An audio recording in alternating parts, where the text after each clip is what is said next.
Hello guys, welcome back to this channel. In this today's tutorial, I'm going to show you how you can enter on Discord PC.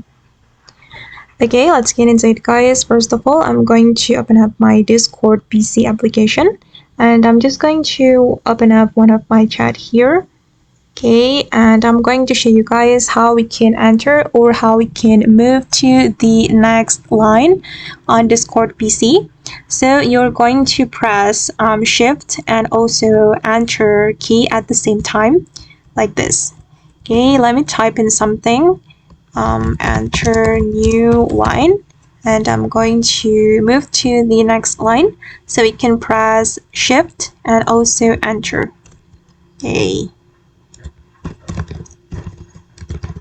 And then let's practice one more time. Shift, enter, shift, enter. Okay guys, and that's all the way to enter our Discord PC application. I hope this video will be useful for you. Thank you so much for watching and see you in the next video guys.